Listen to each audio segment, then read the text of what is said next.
शीर्षक फैंटेसी दुनिया के राजा रानी की अद्भुत कहानी। प्रस्तावना किसी समय की बात है जब धरती के समानांतर एक और दुनिया अस्तित्व में थी। एक जादुई दुनिया जिसे आकाशलोक कहा जाता था। यह दुनिया स्वर्ण महलों, रहस्यमयी प्राणियों और असाधारण शक्तियों से भरी थी। इस दुनिया के दो शक्तिशाली राज्य थे, अग्निपुरी और चंद्रनगर। अग्निपुरी के राजा वीरेंद्र और चंद्रनगर की रानी मृगांका दोनों अपने अपने राज्यों के सबसे शक्तिशाली योद्धा और जादूगर थे। परंतु दोनों में वर्षों से शत्रुता चली आ रही थी। पहली मुलाकात। एक दिन एक दिव्य भविष्यवक्ता ने भविष्यवाणी की कि यदि अग्निपुरी और चंद्रनगर के शासक आपस में युद्ध करना बंद नहीं करेंगे तो संपूर्ण आकाशलोक नष्ट हो जाएगा। इसी भविष्यवाणी के कारण वीरेंद्र और मृगांका को मजबूर होकर एक शांति समझौते के लिए मिलने आना पड़ा। वे जब पहली बार मिले तो दोनों ने एक दूसरे की शक्ति को महसूस किया। वीरेंद्र, जो अग्नि के जादू में माहिर था, उसकी आंखें अंगारे जैसी चमकती थीं। मृगांका, जो चंद्रलोक की शीतलता और रहस्यमयी शक्तियों की स्वामिनी थी, उसकी आंखें चांद की तरह चमकती थीं। दोनों दोनों की ताकतें विपरीत थीं, फिर भी दोनों को एक अनजानी कड़ी जोड़ रही थी। युद्ध या प्रेम? शांति समझौते के दौरान वीरेंद्र और मृगांका को एक साथ रहने के लिए मजबूर किया गया। शुरू में दोनों के बीच लगातार टकराव होता रहा, लेकिन धीरे धीरे उनके बीच एक अनकही समझ विकसित होने लगी। मृगांका की चतुराई और वीरेंद्र की निडरता ने एक दूसरे को प्रभावित किया।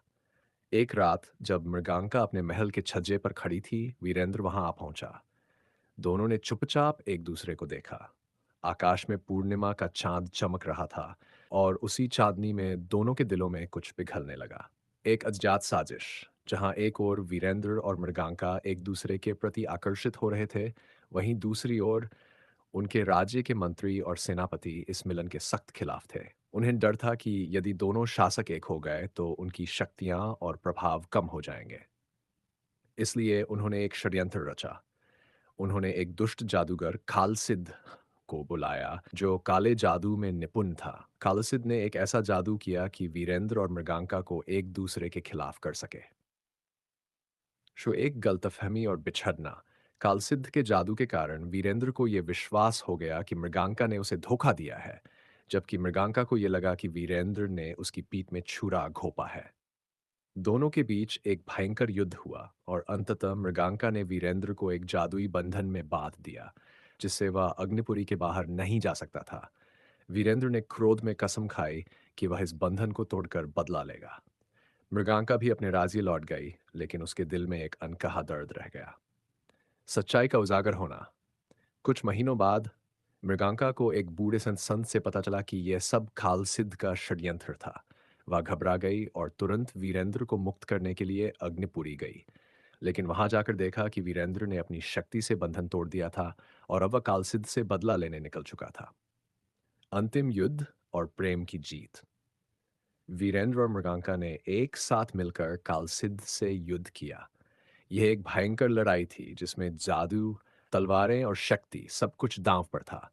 अंततः दोनों ने अपने प्रेम और साहस की शक्ति से कालसिद्ध को पराजित कर दिया। जब युद्ध समाप्त हुआ तो वीरेंद्र और मृगांका ने एक दूसरे की ओर देखा।